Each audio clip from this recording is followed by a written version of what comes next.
It's 2023, and so many things are taking the world up by storm, like AI, nanotech, and medical treatments. Another growing subject for discussion is gene editing or genome editing, which is what I will expand on today. So first of all, what is gene editing?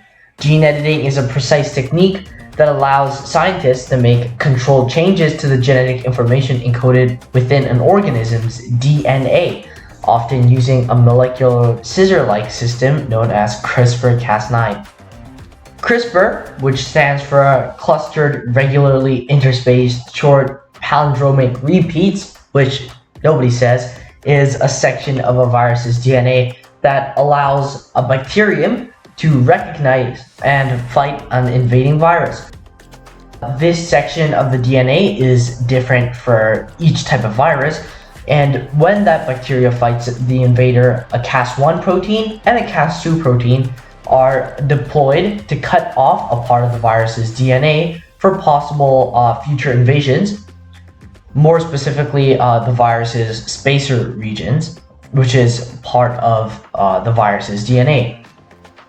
Scientists adjusted this system by using a protein called Cas9, which is like the Cas1 and Cas2 protein, meaning it can target, bind, and edit out a part of a genome.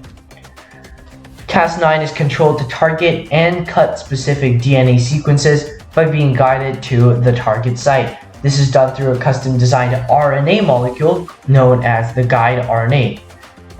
This RNA molecule is carefully crafted to find a certain part of the gene, and when Cas9 is directed to the DNA, it cuts the gene. This prowess of science and technology has not been understood nor applied since recently. Because of the recent discoveries surrounding gene editing, human trials are still very dangerous and inaccurate. However, experiments with bacterial cells are possible and do not require highly advanced objects to replicate the gene editing process.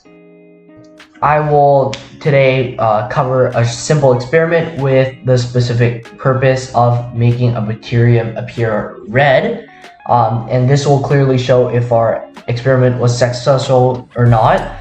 I do not have the exact materials to replicate this, but I will be using a simulation to show that this experiment is indeed possible. To start off this experiment or simulation, we have to start with making the LB agar plates. And when making LB agar, which is both a food that bacteria eat and a structure they grow on, you need to dissolve it with water to make it into molten agar. This powder dissolves at 80 degrees Celsius. So you need to boil water in a microwave first.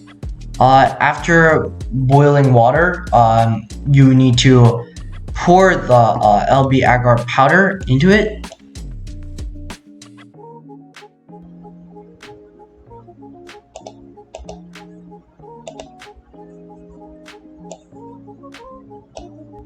The next step to do is to swirl the agar around the container to achieve complete dissolution. The resulting solution will appear slightly yellow, but it will be mostly transparent.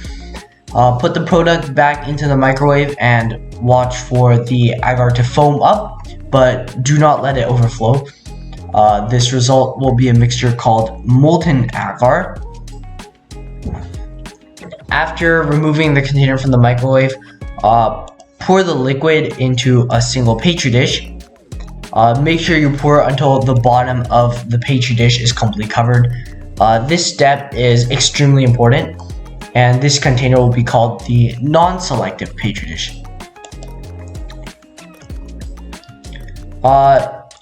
Before I go on, I have to emphasize the need to label the plates by grabbing the marker to label the plates so that it is clear what they are and what the plates hold. Let's carry on. Next, you have to add an antibiotic pill into the original container holding the molten agar. Swirl it for 1 to 3 minutes until the insides of the pill dissolve. Um, After the antibiotic pill dissolves into the substance, distribute the newly made solution into 3 remaining petri dishes. These new containers will be called the selective petri dishes. Let all the petri dishes sit and solidify while leaving the lid half closed. With the petri dishes ready for hosting bacterium, the next step involves cultivating bacterial cells.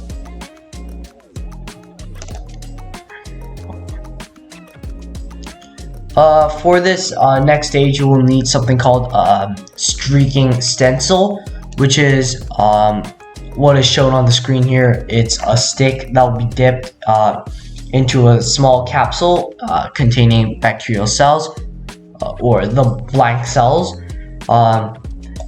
You will start by turning on your incubator to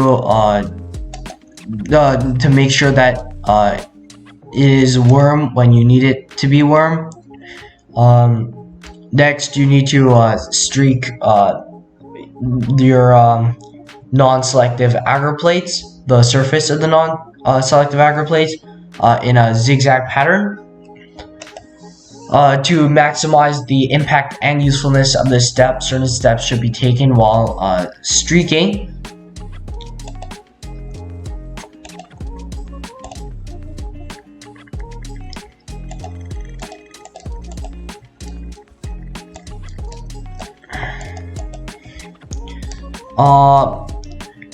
Drag the line in proximity to the edge like this, and using a new stencil,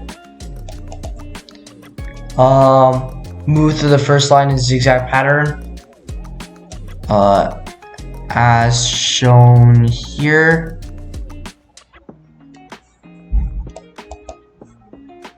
And lastly, with another new stick, traverse through the zigzag and perform additional zigzag like this. Make sure you do not touch the loop at the edge of the stick.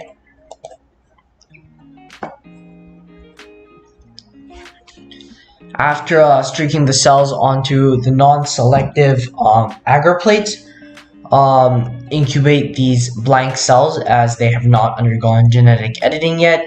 This new step will allow the selected bacteria to be easily gene edited.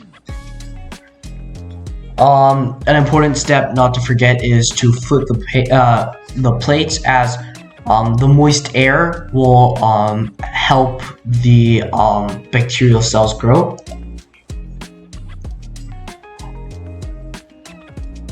In this stage, you will need an incubator or machine that can adjust to certain temperatures. You will take a number of cells from the non-selective agar plate and genetically modify them. These new cells will then be applied onto the selective petri dishes.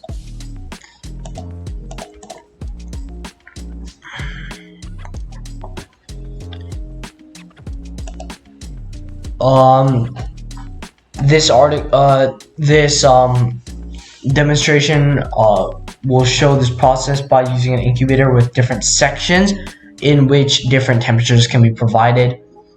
The incubation sector, the hot station, the cold station, and to start, to ensure that it attains low temperature when required. Maintaining a cold environment is pivotal for stability.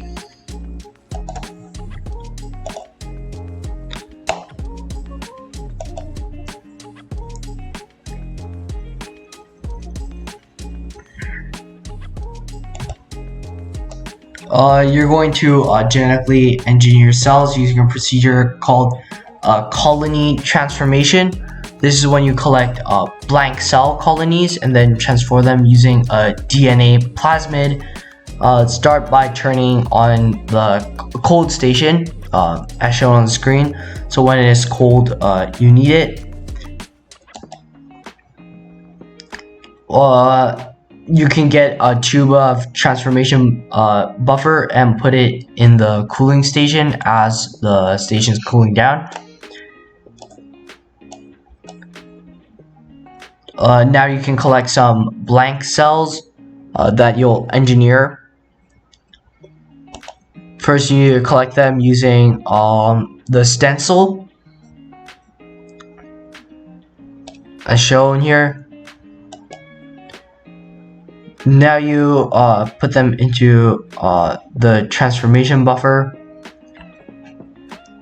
and you have to dislodge the cells from the loop by twisting the stencil.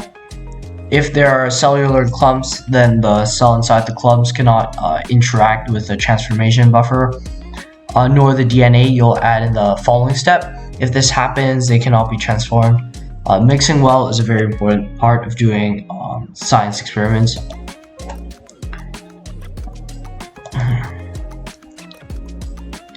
Next, you have to transform your cells. The cold station is still on, so you need to turn on the 42-degree hot station.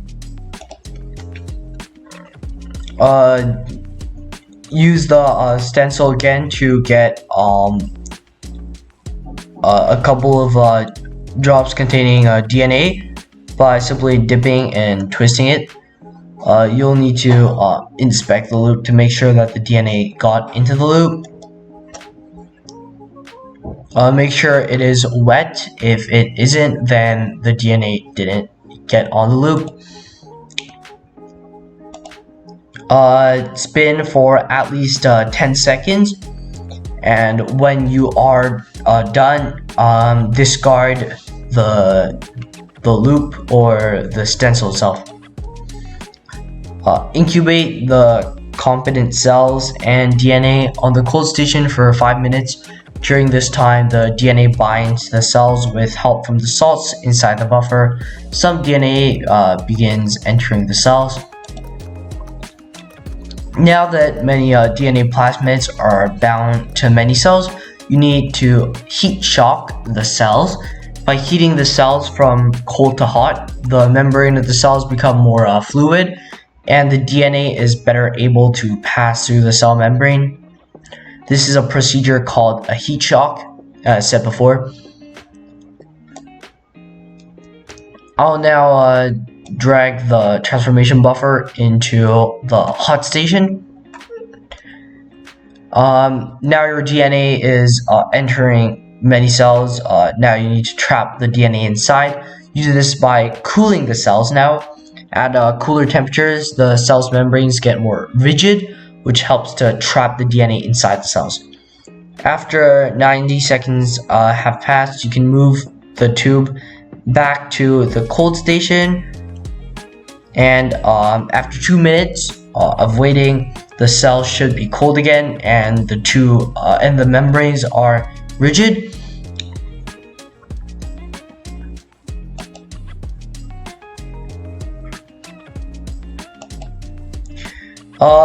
The next stage is to recover your cells. This is when you get your cells to grow again. You add some LB liquid, mix your cells, and incubate them. Your cold station and your hot station are both on. For the recovery step, you want to grow your cells at a comfortable 37 degrees Celsius. Around that, that is the ideal temperature to grow E. coli bacteria, which this experiment is on.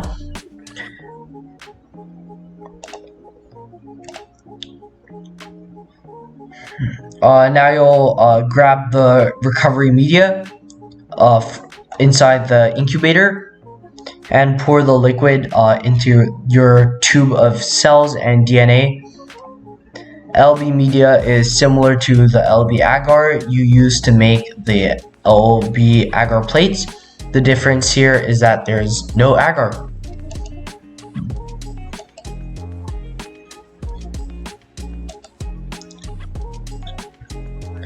Now you need to mix it together. It's pretty simple. You just have to invert the tube 10 times, but you can also shake the tube if that's what you prefer. Now you transformed your blank cells with a DNA plasmid that tells the cells to produce color pigment from coral. You added recovery media to help them start growing again. Now they need to grow in a pretty good temperature for between 30 minutes to 24 hours before you pour them on your agar plate that you made in the first step. Drag your tube to the hot station, and now incubate these cells overnight up to 24 hours. During this time, all the cells will grow and divide, including the cells that you engineered with the DNA plasmid. In the next step, you will plate your cells on the selective agar plates, which will help you select for only the engineered cells.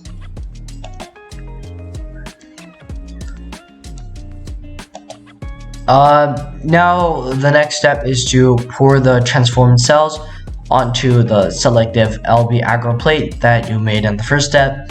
Generally, you'll only need to pour about 100 microliters onto the plate. So pour half your recovered cells.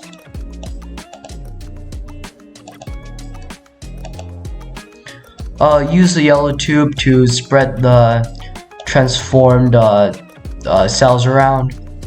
After you're done this step, you should now move on to the last step, incubating the cells. Turn on your incubator or heat up the cells again. Excellent. Over the next hour, your incubator will slowly heat up to the optimal temperature for incubating your engineered cells. Now you're ready for the final incubation step, where you grow your engineered cells from individual bacteria to colonies. Similar to when you grew your blank cells on non-selective LB agar, you need to flip the selective LB agar plate with transformed cells.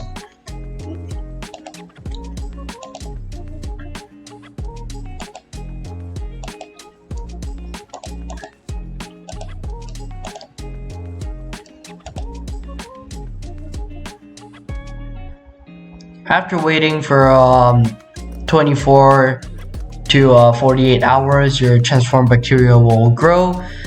Transformed cells grow slower than blank cells because they're now producing antibiotic-resistant protein and pigment. Sometimes it can take more than 48 hours, about 72 hours, to let the colors pop.